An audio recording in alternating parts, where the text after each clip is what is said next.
અગાઉના વિડીયોમાં આપણે કોષ્ટકના ઉપયોગ વિશે જાણ્યું.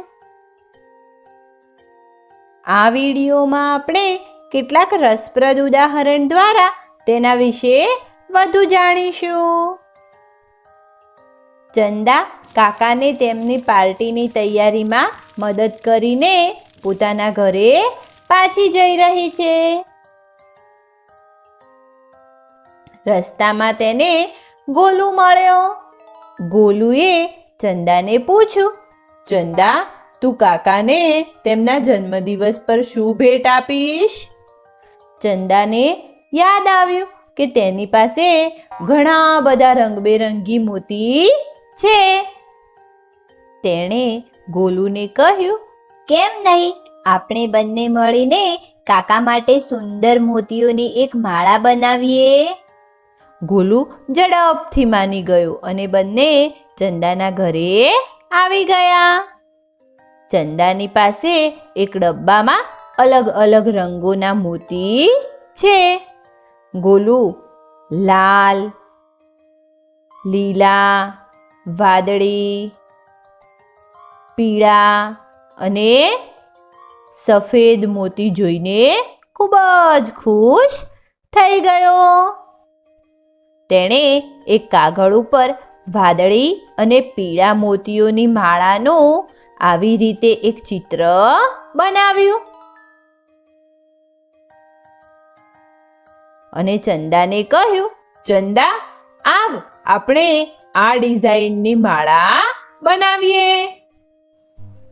બાળકો, તમને ગોલુની બનાવેલ ડિઝાઇનમાં કેટલા પીળા અને વાદળી મોતી દેખાય છે?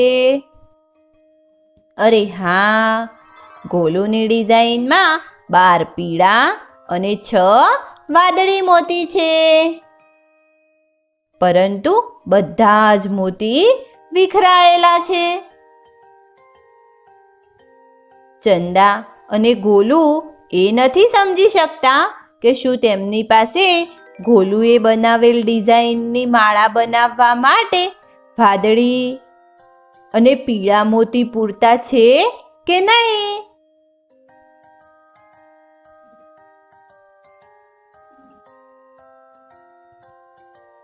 ચંદાને તરત યાદ આવ્યું કે તે આ પ્રશ્નનો જવાબ પણ કોષ્ટકનો ઉપયોગ કરીને શોધી શકે છે.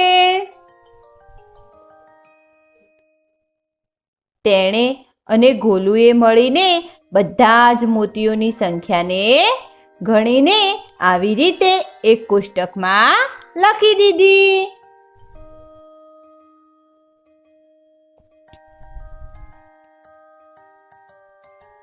બાળકો, શું તમે આ કોષ્ટકને જોઈને જણાવી શકો કે શું ચંદા અને ગોલુ પાસે તેમની માળા બનાવવા માટે પૂરતા મોતી છે? તમે ઈચ્છો તો વિડીયોને રોકીને આનો જવાબ શોધી શકો છો. અરે હા, ચંદાની પાસે 10 વાદળી મોતી છે અને તેને ગોલુએ બનાવેલ ડિઝાઇન પ્રમાણે માળા બનાવવા માટે ફક્ત 6 વાદળી મોતીની જરૂર છે. એટલે ચંદાની પાસે માળા બનાવવા માટે પૂરતા મોતી છે. બસ તેવી જ રીતે ચંદાની પાસે કેટલા પીળા મોતી છે?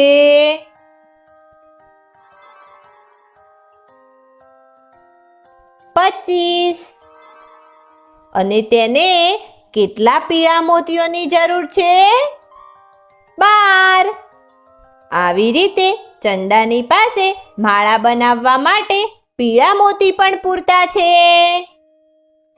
ગોલુએ કોષ્ટકને જોયું અને કહ્યું, ચંદા, આપણે પીળા મોતીઓની જગ્યાએ એક બીજા રંગના મોતીઓનો ઉપયોગ કરી શકીએ છીએ. ચંદા પીળા રંગના મોતીઓની જગ્યાએ કયા રંગના મોતીઓનો ઉપયોગ કરી શકે છે? એકદમ સાચું. ગોલુની બનાવેલ ડિઝાઇન પ્રમાણે ચંદાને 12 પીળા રંગના મોતીઓ જોઈએ. આપણે કોષ્ટકમાં જોઈ શકીએ છીએ કે ફક્ત 34 એ 12થી વધારે છે, જે સફેદ રંગના મોતીઓની સંખ્યા છે. એટલે ચંદા માળા બનાવવા માટે પીળા રંગના મોતીઓની જગ્યાએ સફેદ રંગના મોતીઓનો ઉપયોગ પણ કરી શકે છે.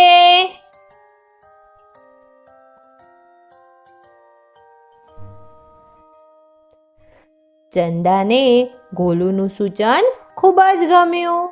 હવે ચંદા અને ગોલુએ મળીને કાકા માટે સફેદ અને વાદળી રંગના મોતીઓની માળા તૈયાર કરી લીધી.